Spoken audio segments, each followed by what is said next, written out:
Emagrecer é fácil, difícil é se manter magra. Concorda? No Brasil hoje, mais de 60% da população brasileira sofre com o sobrepeso e a obesidade. E eu já ouvi no consultório frases como a seguinte. Uma paciente uma vez, ao sentar na minha frente, perguntei para ela o seguinte: você já fez dieta? Ela falou: como assim já fiz dieta? Meu nome é dieta. O que ela quis dizer naquele momento? Vivi a vida toda em dieta. Ou seja, isso não é o ideal. As dietas escravizam as pessoas. Já um outro paciente, ao sentar na minha frente, quando questionado em que eu poderia lhe ajudar, ele me disse assim: eu quero emagrecer e me manter magro. O que ele estava dizendo para mim? Ele estava dizendo que ele já havia emagrecido, talvez não só uma vez, 2, 3, 4 vezes, não sei, mas em todas elas ele sofreu a frustração de recuperar o peso. O pior é que todas as vezes que uma pessoa emagrece e recupera o seu peso, ela piora a sua composição corporal. Cada vez vai ficando mais difícil de emagrecer.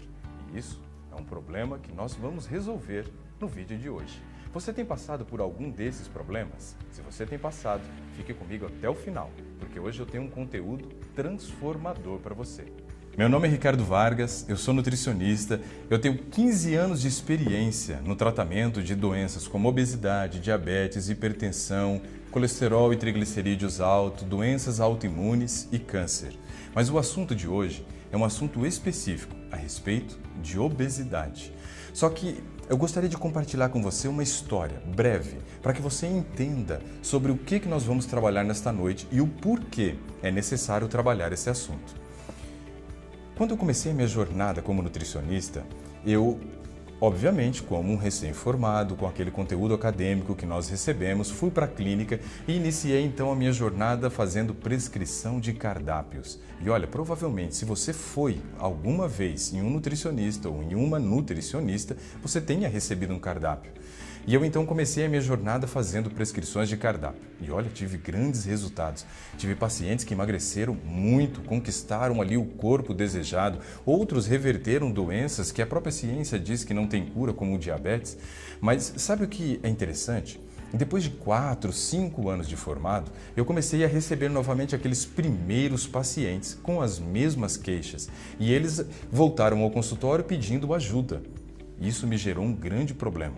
O primeiro problema que eu tive com essa questão foi o seguinte: eu não poderia prescrever o mesmo cardápio, ou seja, eu estaria atestando a incompetência profissional minha naquele momento. Então eu precisei sair da zona de conforto. Aquilo mexeu muito com a minha cabeça e eu comecei a ser um profissional frustrado, digamos assim. Por quê?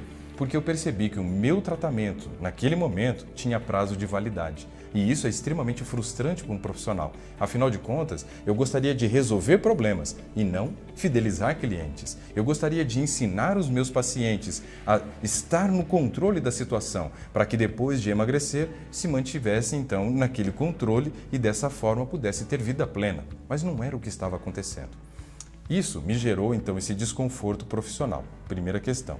Segundo problema, eu precisava agora descobrir uma maneira diferente de tratar esses pacientes. Naquela época, então, resolvi buscar informação. Quase todos os pacientes que estavam retornando ao consultório tinham algo em comum. Sabe o que era? Problemas emocionais. Comecei a perceber nas suas queixas e nas suas descrições do problema de que eles reclamavam de ansiedade, diziam que estavam passando por um momento de muito estresse, que tiveram depressão nesse período, que não estavam dormindo bem e acordavam irritados, que estavam com dificuldade no relacionamento. Ou seja, os problemas emocionais acabaram fazendo com que todo aquele processo que havia sido construído com muito suor, com muita dedicação, desaparecesse. Essas duas frustrações me tiraram da zona de conforto, como eu disse, e eu precisei então agora buscar ser um profissional diferente. Precisava de mais informação, precisava desenvolver uma metodologia de trabalho que fosse consistente. E essa metodologia consistente promoveria então os resultados consistentes, que era o que eu estava buscando naquele momento. Mas eu ouvi algumas frases que falaram muito fundo ao meu coração, porque eram frases de pessoas que estavam acima do peso, mas que representava também uma parte da minha história. Alguns pacientes se demonstravam escravos de determinados alimentos e eles usavam esse alimento como uma válvula de escape para suas emoções. Eu quero compartilhar com você um pouquinho da minha história com relação a uma compulsão alimentar que eu desenvolvi numa época. Eu nunca tive problema com o peso, porque eu fazia muita atividade física e você vai entender agora nessa história. Quando eu iniciei a minha jornada acadêmica, pouco tempo depois eu tive a oportunidade também de começar os treinamentos na área de atletismo. Eu sempre gostei de correr. Era a minha paixão da infância. Meus amigos perguntavam assim, o que nós vamos fazer hoje? Eu falava, vamos correr, né? Vamos apostar corrida. Ele falava, não, correr de novo? Não, você ganha quase sempre. E aquilo, então, era a minha paixão. Quando eu tive a oportunidade de fazer a primeira graduação, que foi na área de zootecnia ainda, eu era muito novo, passei no vestibular com 16 anos, filho único. Minha mãe não deixou naquela época eu sair da minha cidade de origem, eu sou de Maringá, no Paraná. E eu então tive que fazer o vestibular e começar a minha jornada acadêmica por um curso que não era aquele que eu sempre sonhei. Sempre sonhei em ser nutricionista, mas naquele momento eu tive que escolher uma outra profissão. E eu fazia a faculdade de zootecnia, que é o nutricionista animal. Não deixava de ser nutricionista, só que tinha propósitos diferentes. Eu digo que antes, minha profissão era engordar vaca para morrer, hoje é emagrecer pessoas para terem vida plena. E é isso que cativava meu coração, que fazia realmente meu coração pulsar de verdade. E eu comecei a minha jornada acadêmica fazendo zootecnia. Só que nesse interim eu tive a oportunidade de alimentar a segunda paixão, que era o atletismo. E eu comecei a fazer atletismo nas raias da Universidade Estadual de Maringá. Quando eu cheguei, a treinadora se chamava Maria e ela era aposentada do arremesso de peso e ela tinha uma voz grave, assim, imponente. E quando eu fui conversar com ela, eu disse assim, olha, eu gostaria de saber se era possível, né, entrar aqui para a equipe, começar os treinamentos e ver se eu levo jeito para a coisa. Porque eu sempre gostei de correr e eu gostaria de fazer um teste. E ela disse assim, mas você não é corredor? Eu disse, como assim eu não sou corredor? Você nem me conhece? Como é que você vai me dizer que eu não sou corredor? Não, pelo seu biotipo. Pelo seu biotipo, eu digo que você é um saltador. Saltar? Saltar? Não, não é isso que eu gosto. Eu gosto de correr. E ela falou, não, mas você tem pernas longas e você vai ser um ótimo saltador. Vamos começar os treinamentos então e vamos ver se você leva jeito para isso. Eu quero que você comece fazendo salto em distância, salto triplo e salto em altura. E vamos descobrir em qual dos 3 saltos você se encaixa melhor. Meu semblante, obviamente, mudou naquele momento. Não era o que eu queria. Eu queria correr e não saltar. Mas eu comecei os treinamentos ali. E eu estava até me adaptando àqueles treinamentos e conseguindo alguns resultados satisfatórios, o que fez com que eu ingressasse ali na equipe então. Mas pouco tempo depois, eu me lembro, como se fosse hoje, abriu a seletiva para velocista.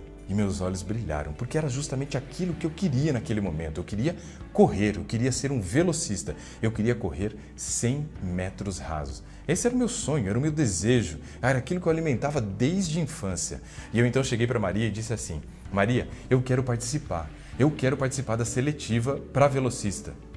Ela olhou para mim e falou, mas você não é velocista, você é saltador. Eu falei, não, Maria, mas eu quero participar. Ela falou, você não vai participar, você vai só passar vergonha. Então deixa eu passar vergonha, mas eu quero participar da seletiva. Sabe quando você tem aquele desejo que te move, que não importa os nãos que você receba na frente, você insiste, insiste, insiste, até que vem o sim? A Maria continuou colocando os seus argumentos. Eu continuei colocando o meu desejo. Era o meu desejo, era correr, era ser velocista, era participar de uma prova de 100 metros rasos. E a Maria continuava com os argumentos, e eu com o desejo. Até que em um certo momento, a Maria disse para mim o seguinte, você quer participar? Quero. Então vai passar vergonha. Eu falei, não importa, eu quero. E eu fui, e participei. Adivinha o que aconteceu? Eu entrei para a equipe. Eu comecei agora a fazer os meus treinamentos específicos para velocista. Porém, a Maria me deu um banho de água fria, como dizem, né? Ela disse para mim assim, você passou na seletiva, né? Eu falei, passei. Eu falei, agora eu sou um velocista. Ela falou, não, você ainda vai continuar saltando. Eu falei, Maria, mas eu passei na seletiva. Ela falou, mas quem manda sou eu. Eu falei, tá bom. E eu entendi que ali não era negociável. E eu comecei a fazer os treinamentos para velocista, mas ainda tinha que continuar saltando. E era salto em altura que eu fazia. Mas depois de algum tempo de treinamento, não muito tempo, por volta de 3 meses, eu consegui índice para participar do Campeonato Brasileiro. Eu estava com uma ótima marca. Eu consegui um índice para o brasileiro. Um pouquinho mais de tempo, eu consegui um índice para um sul-americano, para correr velocidade, mas ainda tinha que continuar treinando salto em altura. E eu estava lá, classificado para um campeonato brasileiro e para um sul-americano. Feliz da vida, sonho realizado. Porém, tinha algumas coisas que aconteciam nesse período de treinamento que faziam com que eu não tivesse um bom desempenho físico. Um deles, sempre fui magro e estava emagrecendo mais. E isso é um problema. Dentro da velocidade você precisa de explosão, você precisa de muita massa muscular. Eu já não tinha muito e ainda estava perdendo o que tinha, então eu entendia que eu precisava comer mais. Não tinha orientação nutricional na época. Eu era nutricionista de vaca, eu sabia engordar vaca, né? E aí o que eu fiz? Vaca precisa comer para engordar. Eu também, então, preciso aumentar a minha ingestão calórica. E fui ao supermercado. E ao ir ao supermercado, eu fiquei procurando nas gôndolas, lendo ali o rótulo daqueles produtos, quais eram os alimentos mais calóricos. Aqueles que ofereceriam para mim a oportunidade de manter a minha estrutura corporal, mesmo que não fosse ainda avantajada em termos da quantidade de massa muscular que eu precisaria, né, para continuar exercendo o meu sonho, que era ser velocista, mas pelo menos ajudaria naquele momento eu não emagrecer mais. E eu encontrei um negócio chamado de biscoito recheado. Conhece? Já comeu? Gostoso, né? Pois é, era tão gostoso que aquilo gera vício, aumenta a produção de dopamina no cérebro, traz um prazer assim que é imensurável, não dá para medir. Só que um pacote de biscoito recheado não estava sendo suficiente para mim. Então, logo após a refeição do almoço, eu comia 2 pacotes de biscoito recheado. Na verdade, um era um wafer e o outro era um outro biscoito recheado. Um de doce de leite e o outro de nozes. E eu todos os dias tinha essa rotina, 2 pacotes de biscoito recheados após a refeição. Só ali eu recebia por volta de 2.500 calorias. E é uma quantidade muito alta de calorias. Mas como eu precisava comer por volta de 4 a 4.500, né, calorias ao dia para manutenção, não era nem para ganhar peso, era para manutenção, aquele me ajudava a suprir pelo menos, né, 50% ali da minha necessidade diária e até um pouquinho mais. E todos os dias eu tinha essa prática. Mas durante o treino, eu percebia que eu chegava muito cansado ao final do treino, muito cansado. E é óbvio, hoje eu entendo, aquele tipo de alimento que eu comia tinha índice glicêmico alto, gerava pico de glicose, me dava uma energia muito grande no começo, né? A gente começa o treinamento depois de comer uma carga glicêmica tão alta que gera dopamina no cérebro, né? Achando que é o super-homem. Mas quando chega no fim do treino, você está parecendo a Mulher Maravilha, você está bem diferente daquilo que quando você começa. Apesar que o filme agora mostra a Mulher Maravilha numa condição bem forte, né? Mas existe uma diferença. Existia uma diferença gritante. Eu começava o treino com uma explosão monstro, mas chegava fadigado no final. E aquilo era terrível. E aí um dia eu estava sentado depois do treino, me recuperando, né, do cansaço daquele dia de treinamento, 4 horas de treino físico, correndo todos os dias entre 20 a 25 quilômetros. Era uma coisa absurda os treinamentos. E eu estava muito cansado daquele dia. Aí um amigo se aproximou de mim e quem fazia velocidade ele chamava de cavalo. E aí ele chegou para mim e falou: "Eita, tá cansado hoje, hein, cavalo?" Eu falei: "Cara, tô tão cansado que eu não sei nem meu nome." Aí ele falou: "Cara, tem um negocinho bom aqui para você." Eu falei: "Que isso, cara? Você tá louco? Eu não uso droga." Eu falei: não é droga não, fica tranquilo." Aí ele tirou uma caixinha de leite condensado. Eu costumo chamar de leite condenado, porque escraviza. Conhece o leite condenado? Aí ele cortou o bico daquela caixinha, eu me lembro a marca, mas eu não vou citar aqui por questão de ética. Ele cortou o bico, deu para mim e falou: "Bebe aí." Eu falei: "Beber? Como assim?" Ele falou: "Não, espreme aí na boca, bebe aí." Aí eu fui, bebi 2 goles daquilo, achei extremamente doce e falei para ele assim: "Ó, já tô melhor e tal, não sei o que." Ele falou: "Não, cara, bebe mais." Eu falei: "Mas e você?" Tentando já usar uma justificativa naquele momento para que eu não precisasse continuar bebendo leite condensado. Ele falou: "Não, fica tranquilo, eu tenho outro aqui." Eu falei: "Agora lascou." Não tinha para onde correr. E eu falei: "Mas bebe quanto?" Ele: "Tudo."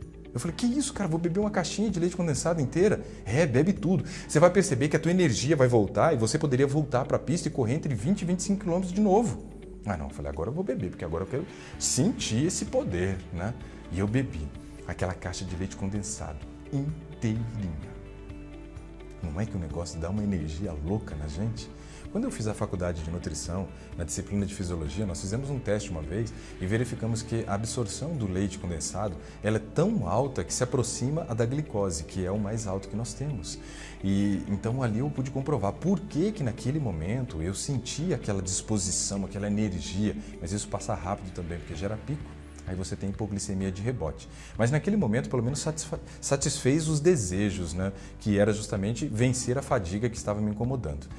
Logo após, né, ingerir esse leite condensado, fui para minha casa e pensei, puxa, o negócio funciona. Eu acho que eu vou começar a tomar uma caixinha também depois de todos os treinamentos. E essa era a minha rotina. Eu comia muito mal, eu comia 2 pacotes de biscoito recheado antes do treino, depois do almoço, e uma caixinha de leite condensado depois do treino. E eu me mantive nessa rotina durante vários meses, até que um dia, durante um treinamento, ao fazer um salto em altura, eu lesionei o joelho. Eu tive uma lesão de menisco, porque quando você vai fazer a transição entre a corrida e o salto, no salto em altura, ao você dar o seu último passo da corrida, você gira o seu corpo em cima do eixo da articulação do joelho. E nesse momento, então, foi quando eu tive esse rompimento do menisco medial. Óbvio, isso me levou ao médico, né? Fui conduzido ao médico para poder verificar o grau da lesão. E naquele momento o médico me disse que o meu menisco esfarelou, ou seja, formou vários pedacinhos ali e isso estava gerando um processo inflamatório, né, me conduzindo à dor terrível que eu estava sentindo. O médico disse que seria necessário fazer uma cirurgia. Naquele momento eu o questionei, né, e eu disse assim, doutor, o senhor está dizendo que eu preciso fazer uma cirurgia, mas o senhor confirma para mim, promete para mim que eu vou voltar a correr na mesma intensidade que eu corria? E ele disse, olha, essa promessa eu não posso lhe fazer. Aí eu falei, não, então não vou fazer a cirurgia. Ele falou, não, mas você precisa fazer sua cirurgia, o seu menisco esfarelou. E ele disse assim, olha, você tem que fazer a cirurgia e tem que fazer o repouso. Eu falei, de quanto tempo é esse repouso? Aí ele disse, 60 dias. Eu falei, que isso, o senhor tá louco? Daqui 45 dias eu tenho que estar numa pista correndo o Campeonato Brasileiro. Aí ele falou, sinto muito, mas esse brasileiro você já perdeu. E eu falei, não, mas depois do brasileiro vem um sul-americano, eu não vou correr nenhum nem outro. Ele fez assim e disse, sinto muito. Eu falei, seu sentimento não resolve o meu problema. E o senhor ainda nem me garantiu de que a cirurgia vai realmente resolver o meu problema que eu tenho agora e que eu vou voltar a correr no mesmo índice. Não tem uma outra opção? E ele disse assim, olha, você pode fazer uma fisioterapia, mas vai gerar uma melhora momentânea, mas não vai garantir, né, 100% do resultado. Eu falei, mas o senhor também disse que a cirurgia não me garante 100%. Então eu prefiro fazer a fisioterapia do que a cirurgia. E ele me prescreveu então 3 meses de fisioterapia. Piorou a situação, né? Eu queria fugir dos 60 dias de molho e ele me deu 3 meses. Só que eu não fiz 3, eu precisei fazer 6 meses. Só que olha só a seguinte questão, agora eu não podia treinar e eu antes tinha uma alimentação totalmente desregrada, 2 pacotes de biscoito recheado depois do almoço e uma caixa de leite condensado depois do treino. Só que agora eu não tinha mais treino e eu comecei a pensar a respeito dessa rotina que eu estava mantendo mesmo nesse período de lesão e eu tomei a decisão de parar de comer o biscoito recheado e também parar de ingerir aquele leite condensado. Afinal de contas, eu não estava treinando no índice que treinava. Eu treinava e corria entre 20 a 25 quilômetros todas as tardes. Tinha um gasto calórico de aproximadamente 4.500 calorias para a manutenção do peso. Só que agora, sem correr, meu gasto calórico diminuiria e eu não precisaria mais ingerir aquela quantidade calórica. Tomei uma decisão. Pronto, não vou mais comer. E fui ao supermercado. Quando eu fui ao supermercado e eu passei na gôndola, aonde estava o biscoito recheado, a minha boca encheu de saliva naquele momento. As minhas mãos começaram a tremer e aí eu coloquei a mão assim debaixo da axila, olhei para o céu e falei, meu Deus, eu sou viciado. E era isso que eu era naquele momento. Eu era um escravo. Eu era um escravo.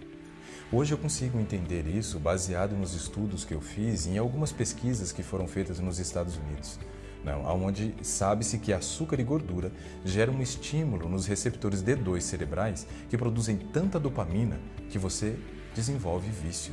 E não é qualquer tipo de vício, é um vício que se parece com o vício da cocaína e da heroína.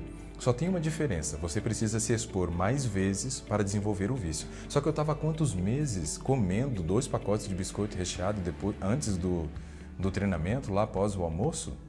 Ou seja, meu cérebro estava acostumado com aquilo, já havia criado uma dependência. E agora eu comecei um processo de luta diário para vencer o vício daqueles biscoitos recheados e também da caixinha de leite condenado. Bom, eu bolei algumas estratégias. Lembra que eu fazia faculdade de zootecnia ainda na época, eu não tinha o conhecimento que tenho hoje. O meu caminho para a vitória foi muito longo. Não foi fácil, foi muito difícil. Só que baseado nas ferramentas que hoje eu conheço e que eu domino, eu digo para vocês que eu poderia ter tido o meu resultado em muito menos tempo. E é isso que eu quero oferecer para você. Ferramentas para que você conquiste um resultado com muito menos esforço do que foi necessário para mim e num tempo muito mais curto do que o meu. E eu entrei então naquele supermercado depois de algumas semanas, crente de que, não, agora está resolvido o problema, agora eu venci o meu vício e eu não tenho mais problema com biscoito recheado. Depois de algumas semanas, ao entrar e passar ali na gôndola, minhas mãos tremeram, minha boca encheu de saliva e eu falei, nossa, que isso, ainda continuo com um desejo assim incontrolável pelo biscoito recheado. E a minha batalha era a seguinte, eu ia ao supermercado, passava em todas as gôndolas, menos aonde estava o biscoito recheado. Eu não podia ver. E isso é algo muito importante para nós. A única forma que nós temos de nos comunicarmos com o meio externo é através dos nossos 5 sentidos. Através dos nossos 5 sentidos. E quando eu via o biscoito recheado, aquilo me gerava um estímulo cerebral e me desencadeava o desejo de comer. Ou seja, eu não podia ver. E aí bolei a estratégia de não passar ali naquela gôndola.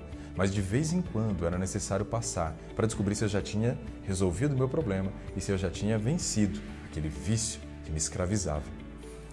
Levou um tempo. Sabe quanto? 3 anos. Somente depois de 3 anos, ao entrar num supermercado e olhar para o pacote de biscoito recheado, eu tive condições de dizer assim, seu miserável, você vai ficar aí, eu não preciso mais de você. Mas foi uma luta árdua.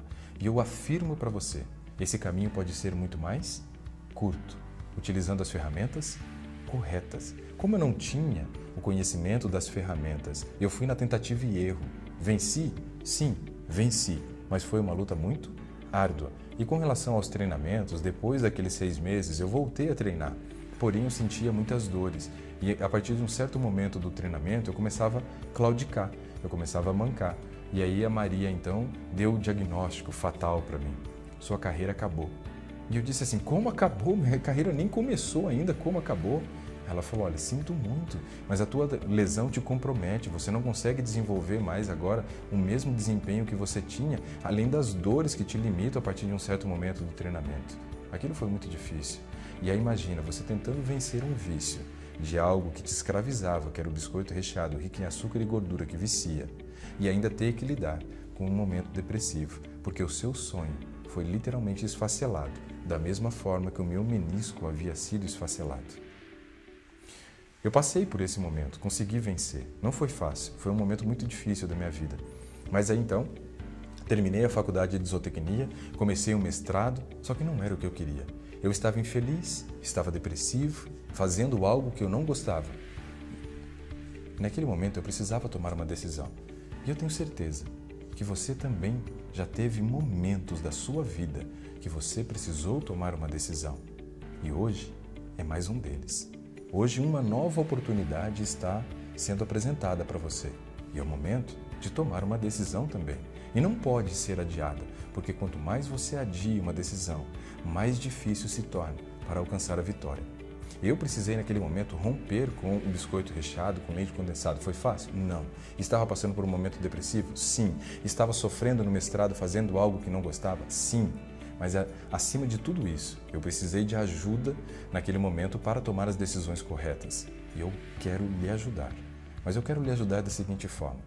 Eu quero falar para você sobre 5 coisas que provavelmente estão lhe impedindo de alcançar os resultados que você deseja com relação à construção do corpo dos seus sonhos e uma vida plena. Porque só ter um corpo esbelto e não ter saúde, isso não é bom. O que nós queremos oferecer para vocês é, além do peso, reduzir e conquistar o corpo, é conquistar também saúde, vida plena. Para isso nós vamos trabalhar em cima de 5 perguntas. Topa? Fica comigo então até o final do vídeo que você vai gostar dessas 5 perguntas que nós vamos responder aqui. E vamos fazer aqui, através dessas 5 perguntas, uma reflexão. E vamos chegar a algumas conclusões. E essas conclusões vão dar início a uma jornada de sucesso na sua vida. Primeira pergunta. Por que comemos? E aí? Por que você come? Você sabe realmente qual é o gatilho que te leva a comer? Isso é algo extremamente importante para a nossa reflexão. Sabe por quê? 70% de tudo que você faz todos os dias são escolhas na forma de hábito. O que quer dizer isso? Quer dizer que você não pensa, você só faz. E muitas vezes as pessoas estão comendo por algum gatilho que apareceu ao longo da sua história, ou seja, ela não pensa, ela não reflete mais o porquê que ela come. Ela simplesmente come. Muitas vezes não porque ela está com fome, porque a maioria das pessoas nem sabe o que é fome. Você sabe o que é fome? Fome não é quando o seu estômago está roncando. Tem muita gente que diz, meu estômago está roncando, isso quer dizer que eu estou com fome? Claro que não. Olha, eu não tenho nada nas mãos, mas escute. Como faz barulho se não tem nada nas mãos? Na verdade tem, o que tem? Ar. E a movimentação dos gases dentro do nosso estômago forma esses roncos, esses barulhos, né? E isso nada mais é do que bulhas gástricas. Movimentação peristáltica da mucosa do estômago movimentando os gases que ali estão. Isso não é fome. E tem muita gente que usa isso como desculpa para comer. Mas isso não é fome. Então o que é fome? Fome tem a ver com o nível, com a concentração de glicose sanguínea. E quando a nossa glicose sanguínea cai, aí sim nós começamos a apresentar os primeiros sintomas da fome. Tontura, fraqueza, suor frio, as mãos ficam gélidas muitas vezes. E isso está mostrando que você está sendo conduzido para uma hipoglicemia. Esse momento é o momento da fome. Só que ninguém espera chegar nesse momento. Todo mundo come antes. Tem uns que nem esperam o estômago roncar, porque quando ainda espera o estômago roncar, você ainda pelo menos esperou o tempo suficiente para terminar uma digestão. E ela leva aproximadamente 4 horas, se não for uma digestão pesada e nem muito concentrada em gordura. 4 horas. Só que com essas novas recomendações que as pessoas estão trazendo de comer a cada 3 horas, você nem tem tempo do seu estômago roncar. E olha, eu digo para vocês, no ano de 1997, uma pesquisa foi publicada num jornal britânico e essa pesquisa mostrou que comer várias vezes ao dia não ajuda ninguém a emagrecer. Ou seja, desde 1997, você está sendo enganado quando alguém tenta lhe prescrever um cardápio dizendo que você tem que comer 6 vezes ao dia. Isso é balela, isso não existe. Pesquisas mais recentes têm mostrado resultados muito melhores, tanto para o emagrecimento quanto o controle do diabetes e, consequentemente, aí uma melhora na concentração, da pressão sanguínea, níveis também de colesterol e triglicerídeo, comendo menos vezes. Porque isso é o ideal, respeitar a nossa fisiologia e não desrespeitar o nosso organismo. Precisamos desenvolver um caso de amor com o nosso corpo. Só assim vamos alcançar a plenitude da saúde. E veja só, se eu então não tenho a necessidade de comer várias vezes ao dia, muitas vezes estou comendo sem dar o tempo até de ter tido o término de uma digestão, o que tem me levado a comer? Por que eu como? Eu vou lhe responder. O principal gatilho para as pessoas comerem são as suas emoções. São as suas emoções. As pessoas comem porque a grande maioria da população hoje se encontra com 2 hormônios em desequilíbrio, o cortisol e a serotonina. Os 2 são extremamente importantes, são fundamentais para a vida. O cortisol foi quem te acordou hoje pela manhã, ele tocou um sininho dentro da tua cabeça e fez com que você acordasse. A serotonina é o hormônio da felicidade, é ela quem nos traz toda essa sensação de felicidade que melhora os nossos relacionamentos, que gera disposição, motivação. É fundamental. Os 2 são fundamentais. Porém, quando o cortisol se eleva, que é o hormônio do estresse, mas é importante, e a serotonina automaticamente baixa porque eles brincam de gangorra. Eles são inversamente proporcionais. Quando um sobe, o outro desce. E nesse momento, quando o cortisol está subindo e a serotonina está baixando, você está mudando o teu humor. Você começa a ficar ansiosa, estressada, depressiva, com impaciência, com dificuldade de lidar com pessoas lentas, ou seja, teus relacionamentos começam a ser comprometidos neste momento. Só que esse desequilíbrio entre cortisol e serotonina gera necessidade, pela queda da serotonina, de você correr atrás de algo que gere pelo menos uma sensação parecida com a felicidade. E tem um negócio que parece, mas não é. É tipo o Denorex, né? Quem for mais antigo vai lembrar dessa propaganda. Mas parece, mas não é. O que é? É a dopamina. A dopamina é o hormônio do prazer. O hormônio do prazer é produzido no seu cérebro, lá nos receptores D1, D2, D3, D4 e D5. Dopamina 1, 2, 3, 4 e 5. Só que a dopamina 2, os receptores de dopamina 2 são os mais estimulados, porque nesse momento da queda da serotonina nós começamos a buscar válvulas de escape. Dentre as válvulas de escape, a primária é a comida. É a comida. Pesquisas têm apontado que de cada 10 pessoas que desenvolvem algum problema de ansiedade, estresse ou depressão, 9 delas ganham peso. Somente uma delas emagrece. 9 ganham peso. E ganham peso por quê? Ganham peso justamente por causa desses gatilhos que estão te cercando e fazendo com que você busque dopamina. E aí a fonte primária de prazer da população é a comida. Outras coisas que as pessoas buscam para gerar prazer: sexo. As pessoas buscam muito sexo também. Compras, jogos, né? E quando eu falo de jogos também poderíamos incluir aqui as redes sociais, né? Então olha, comida, compra, jogos, tudo isso escraviza. Mas tem algo que provavelmente você saiba, que são as drogas, tanto as lícitas quanto as ilícitas. Isso gera muito dopamina no cérebro, fazendo com que a pessoa então se torne escravo daquilo. Ela vai desenvolver uma dependência. E grande parte da população hoje é dependente do alimento. Um dia, conversando com uma paciente, eu perguntei para ela o seguinte: qual é a sua relação com o alimento? Ela disse assim: de escravidão. Eu sou escrava da comida. E é terrível você pensar que uma pessoa se torna escrava da comida. Eu já fui. Eu não sei se você passa por essa mesma dificuldade, mas eu tenho certeza que inúmeras pessoas no Brasil e no mundo estão passando por isso, usando a comida como uma válvula de escape e se tornando escravos. Então é importante nós diagnosticarmos quais são os gatilhos que nos levam a comer. Isso é fundamental. Se você conseguir perceber quais são os gatilhos, você vai ter a oportunidade única de trabalhar na resolução do problema.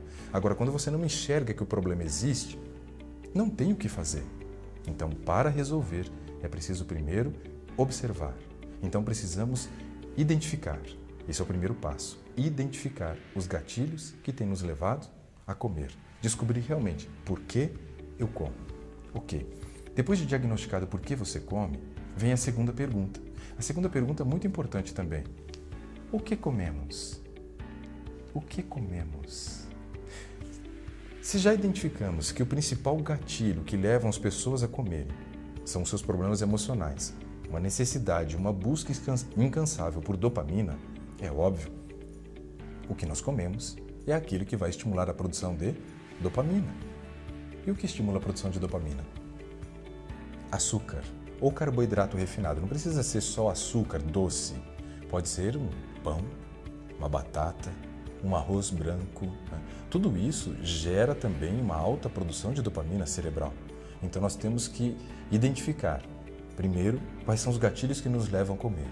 Se realmente cairmos nesse gatilho, que é o mais poderoso hoje, que é a questão da busca do prazer, temos que observar o que comemos. E aí vamos começar a perceber que o carboidrato provavelmente é algo que nós buscamos muito. Eu não sou a favor de dietas onde você fica isenta do carboidrato. Eu estou dizendo que nós estamos correndo atrás do carboidrato como uma válvula de escape. Precisamos sim comer o carboidrato. Ele é a base para a produção de energia do nosso organismo e é a base para o funcionamento do nosso cérebro. Nosso cérebro não é flex. Nosso cérebro não usa qualquer combustível. Nosso cérebro, ele depende do carboidrato. E todas as vezes que eu o forço por uma dieta com pouca concentração de carboidrato a ficar usando corpos cetônicos, isso vai gerar um problema depois, futuro. Muitas pessoas que fazem dietas com restrição de carboidrato, em algum momento ela surta e aí ela acaba saindo totalmente do padrão, pegando uma caixa de chocolate, comendo, porque ela está precisando do carboidrato. Para que não ocorra esse tipo de comportamento, é necessário ingerir o carboidrato, mas com uma qualidade melhor. Primeiro, então, é o carboidrato. O segundo, a gordura. A gordura também gera muita dopamina cerebral, que tem sido uma grande válvula de escape aí para as pessoas, né? Quando você come fritura, quando você come um sorvete, por exemplo, de creme, lá onde tem açúcar e gordura, né? Quando você come um macarrão com um molho gorduroso, um macarrão alho e óleo que seja, ou que seja, por exemplo, ali um hambúrguer, onde tem o pão, que é carboidrato, e tem também um hambúrguer que é rico em gordura e muitas vezes ele ainda foi frito no óleo. Então tudo isso gera dopamina no cérebro. Mas tem um terceiro item que também aumenta a produção de dopamina no cérebro, que são os estimulantes. E aí quantas pessoas hoje usam refrigerantes à base de cola, café, chá mate, que pode ser tanto na versão do chimarrão quanto do tereré, né? Os refrigerantes de guaraná, tudo isso é rico em estimulante. Agora pensa num alimento que contempla os três, que tenha açúcar, que tenha gordura e que tenha também o estimulante, chocolate. Esse provavelmente seja a bomba de prazer mais utilizada pela população. Tem açúcar, tem gordura e tem estimulante. Então veja, com relação ao que comer, nós precisamos duas regras. A primeira regra, desembale menos e descasque mais. Essa é a primeira regra. Desembale menos e descasque mais, ou seja, parta para uma alimentação mais natural. Isso já é uma regra fundamental. Olha para o seu avô, para sua avó. Lembra da história dele? O que eles comiam na roça? A mesma coisa que nós comemos hoje? Não. Eles comiam comida de verdade. Nós não, nós comemos uma comida industrializada. E a comida industrializada, ela passa por inúmeras transformações. Do campo até a mesa, muitas perdas de nutrientes ocorreram. Essas transformações que a indústria promove faz com que o alimento chegue para nós com uma pobreza nutricional. E essa pobreza nutricional faz com que a gente coma mais e precise comer mais vezes ainda, porque não oferecemos a matéria-prima para o funcionamento do nosso organismo, que deveria vir através do alimento. Quando você come um alimento pobre nutricionalmente, você vai sentir mais fome. Teu cérebro, às vezes, precisa de algum mineral que não veio e aí ele manda mensagem assim, olha, coma de novo. Aí você come outro alimento pobre, não veio de novo, ele fala, manda mensagem, coma de novo. E aí você fica com uma fome que parece que não passa. Isso tem muito a ver com a pobreza nutricional daquilo que nós estamos ingerindo hoje. Então, a primeira regra é desembale menos e descasque mais.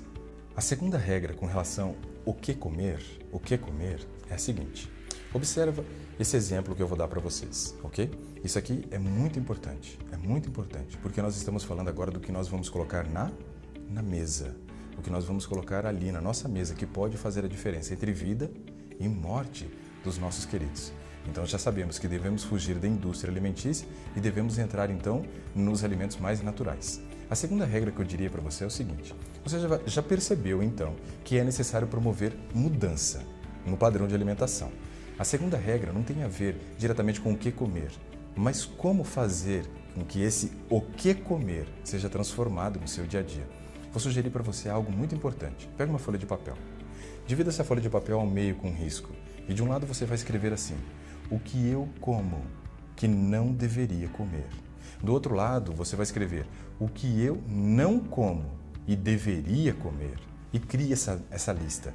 Você vai começar a perceber, então, que muitas vezes a tua alimentação está muito industrializada e ela está pouco natural.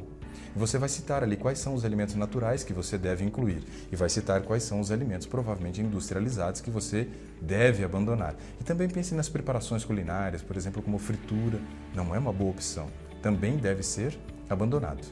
E aí, quando você criar essas duas listas, agora vem uma dica poderosa, você vai escolher uma delas para implementar. Por onde você começa? O que devo deixar ou o que devo incluir? Qual das duas? Que dúvida? Não tem dúvida? É óbvio que eu vou começar pela lista do que eu devo incluir, não excluir. Nossa, eu pensei que eu deveria começar pela lista do que eu devo excluir, porque aquilo está fazendo mal para mim. Não, comece pela lista da inclusão. Mas por que começar pela lista da inclusão? Por um motivo. Quanto mais alimentos saudáveis você inclua na sua rotina, mais fácil vai ser deixar os alimentos que fazem mal, porque você vai ter opções. As pessoas que geralmente cometem o grande erro de começar pela lista da exclusão, chega num certo momento que a dieta dela está muito restritiva.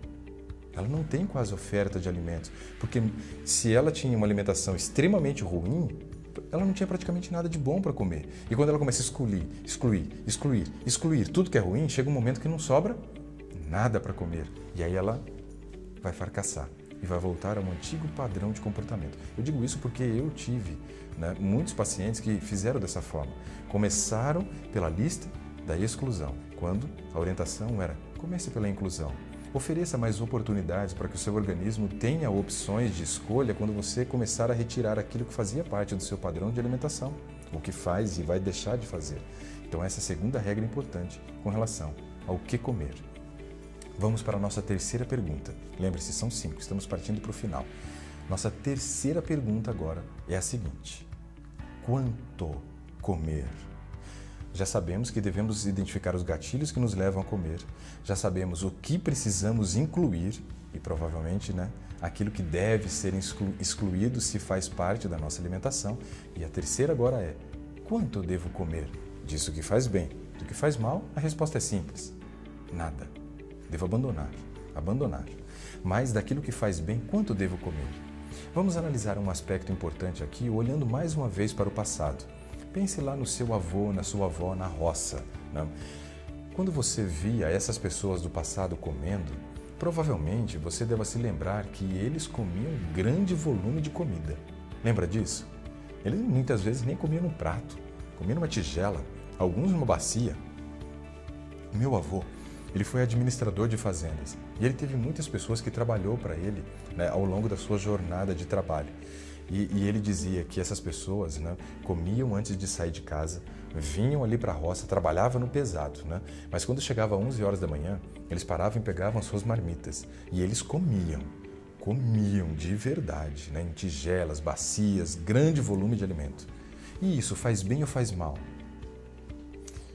Com relação à quantidade do que comer, eu não posso olhar só para o volume.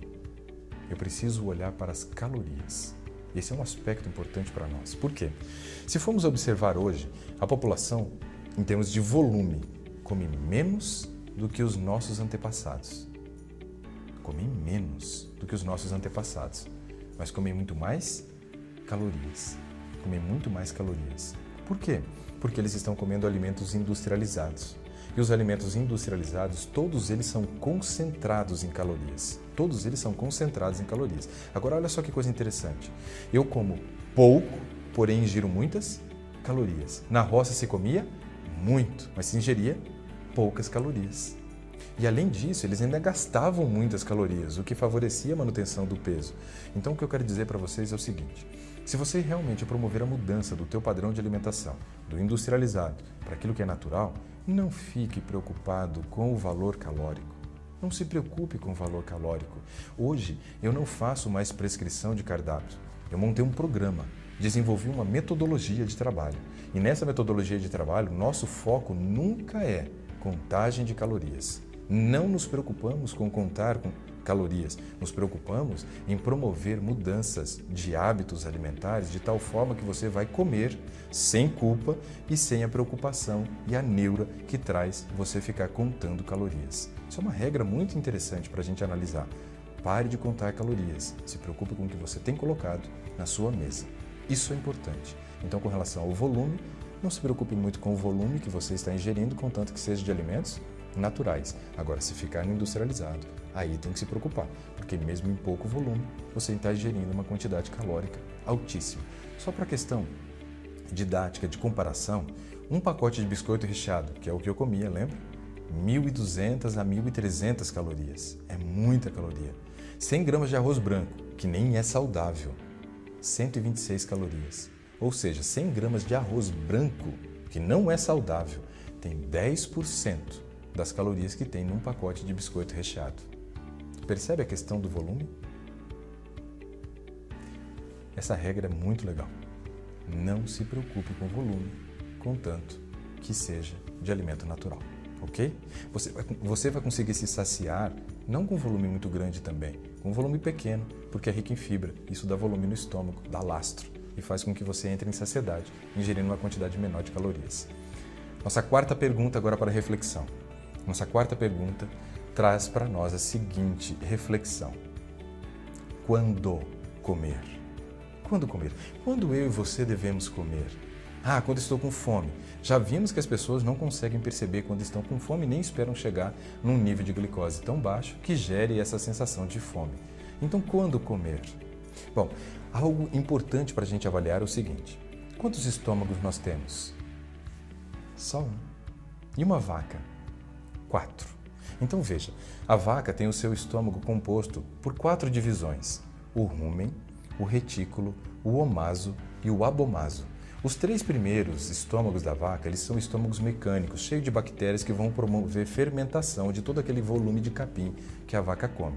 Quando uma vaca está comendo capim, a gente chama aquele de volumoso. Por quê? Porque é rico em fibra e vai gerar volume. E isso vai cair ali no primeiro estômago dela e vai começar o processo da digestão.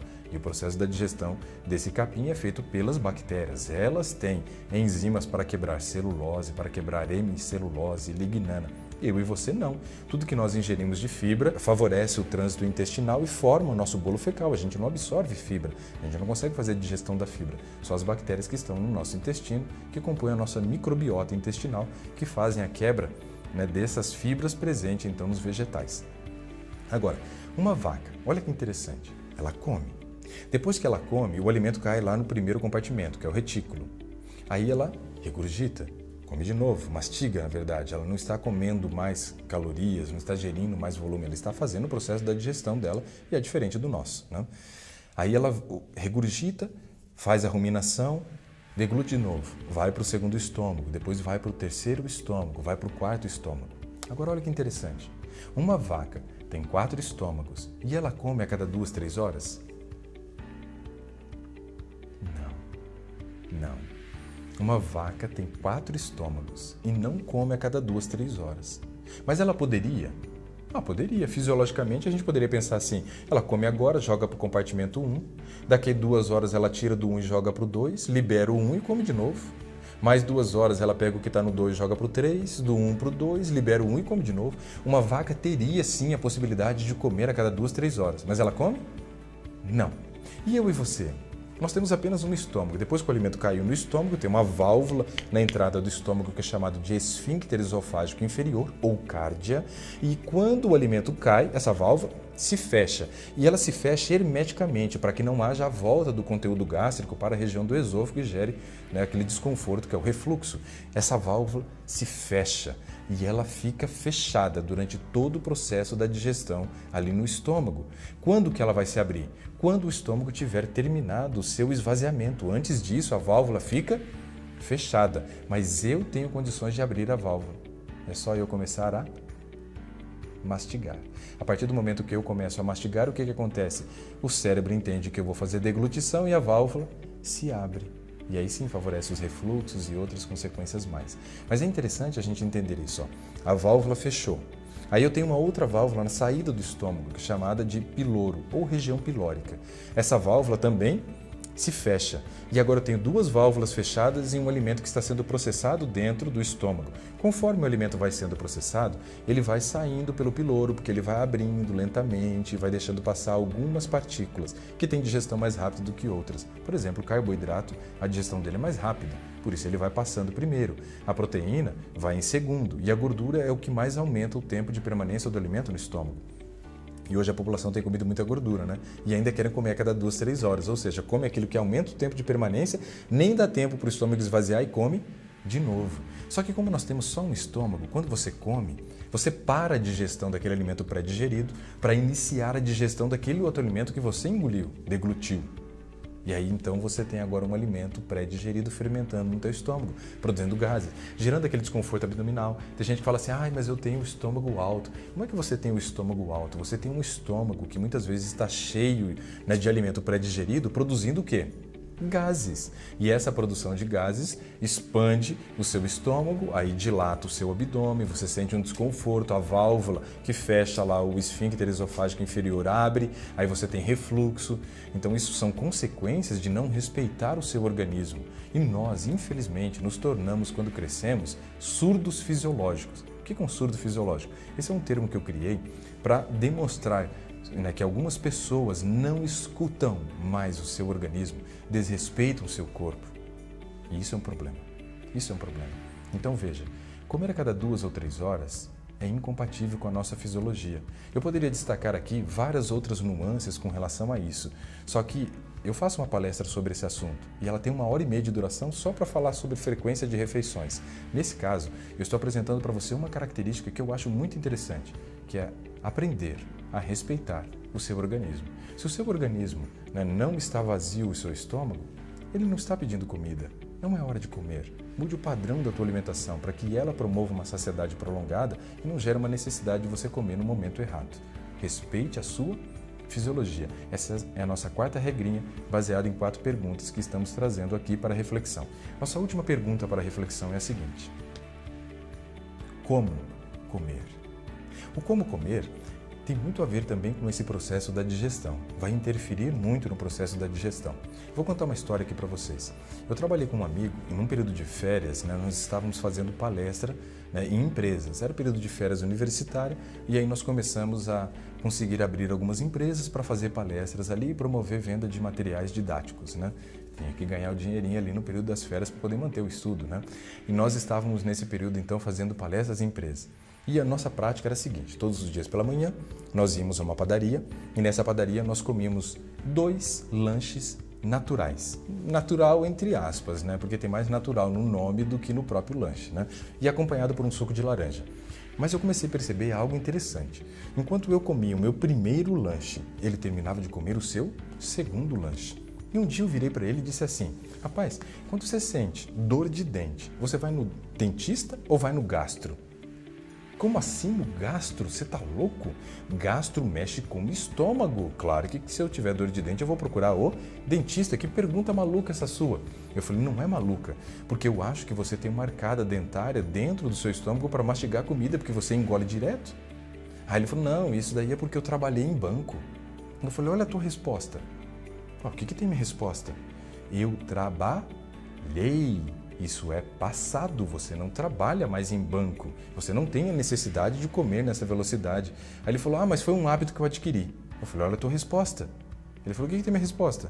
Eu falei, olha, foi um hábito que você adquiriu, então perde esse hábito. Hoje eu entendo que não é possível perder o hábito, é possível você sufocar hábitos, mas não perder. Ou seja, tudo aquele hábito que foi construído no seu cérebro, ele nunca mais será apagado. Mas baseado no estilo de vida que você leva e na construção de novos hábitos, você pode sufocá-lo. E aí, se você conseguir sufocar, você vai viver sem aquela prática que está armazenada na tua cabeça como um caminho neural. E aí, nesse caso, eu disse para ele assim, você tem que abandonar esse hábito. E ele falou, mas é muito difícil. Eu disse assim, eu vou lhe ensinar a comer devagar. Ele fez assim, mais um que vai tentar e não vai conseguir, ou seja, eu não era o primeiro que tinha percebido que ele comia rápido, realmente ele comia muito rápido. E eu falei para ele, amanhã eu começo a lhe ensinar a comer devagar. Ele falou, tá bom, vamos ver se vai dar certo então.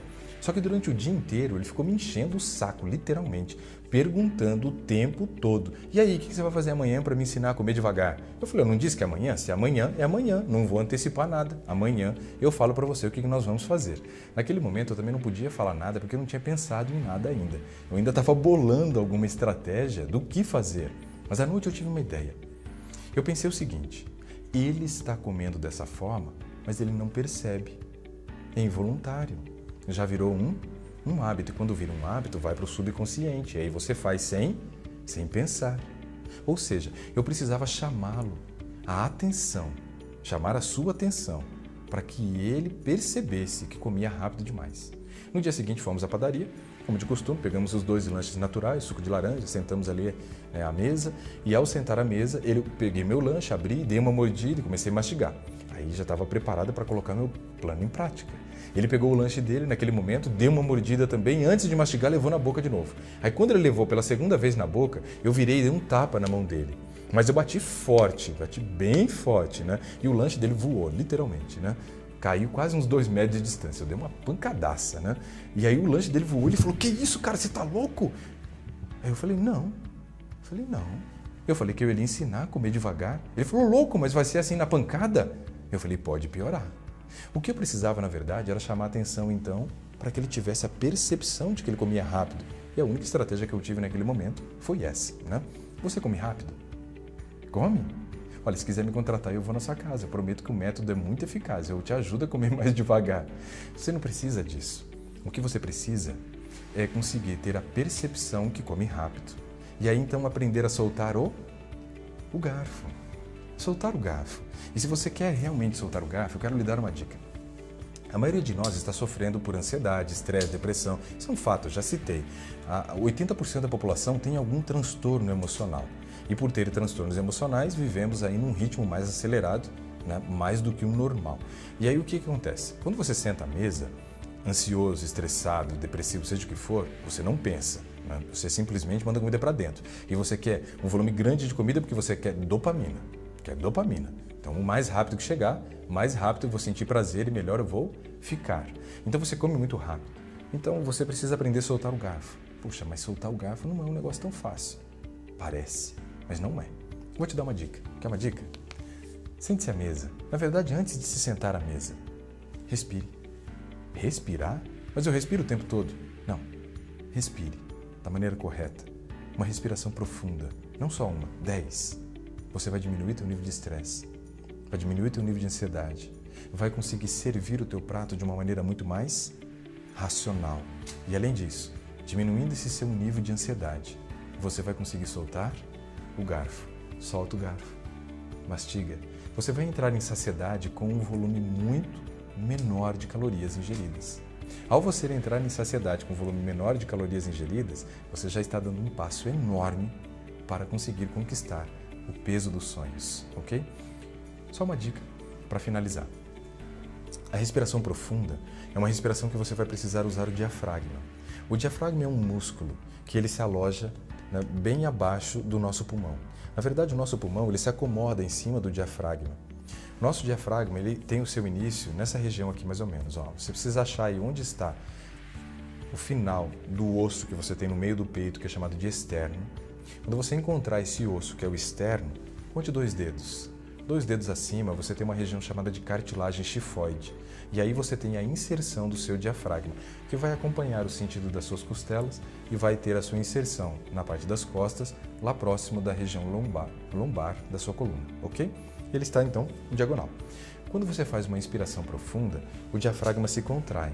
Ao se contrair, ele vai para baixo e libera espaço para o seu pulmão se acomodar ali, fazendo com que você tenha um aumento da sua capacidade respiratória. Quanto mais oxigênio entra, maior é o grau de relaxamento. Então faça a seguinte respiração, tá? Você vai soltar o ar e vai murchar a barriga, soltando o máximo de ar que você puder, aquilo que a gente chama de ar residual. Então veja só. Soltou tudo? Aí você inspira, jogando para baixo, olha só.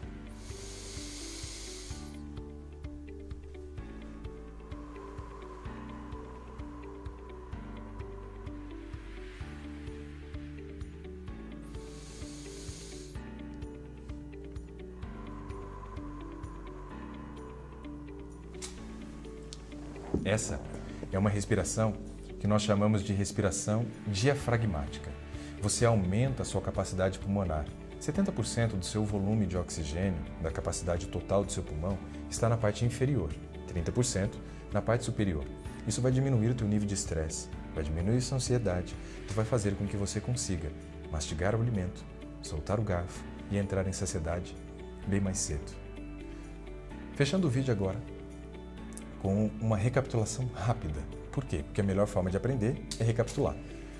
Primeiro passo, então, descobrir os gatilhos que nos levam a comer. O segundo passo, observar a questão do que estamos comendo. Crie uma lista. Aquilo que eu devo abandonar e aquilo que eu devo incluir. Comece pela lista de inclusão. Terceiro passo. O terceiro passo é nós observarmos o volume. E aí lembrando que quando falamos de volume de alimentos industrializados, alta concentração calórica. O volume de alimentos naturais, pouca concentração calórica. Então não se preocupe com as calorias, contanto que você esteja comendo o alimento correto. Quarto, respeite a sua fisiologia. Dê tempo de descanso ao órgão. Se for fazer as refeições no limite do que o nosso corpo consegue digerir sem nenhum tipo de prejuízo, faça um de jejum, um almoço e um jantar. Respeite a sua fisiologia. É a melhor forma do seu organismo te dar respostas positivas com relação aos objetivos que você tem para emagrecimento. Quinto e último, observe a velocidade que você come.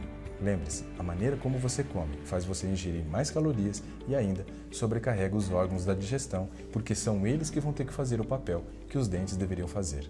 Eu espero que você tenha gostado desse conteúdo. Vou te fazer somente um pedido.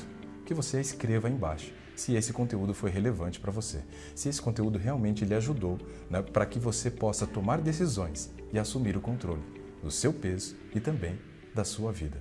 Meu muito obrigado. Até um próximo vídeo.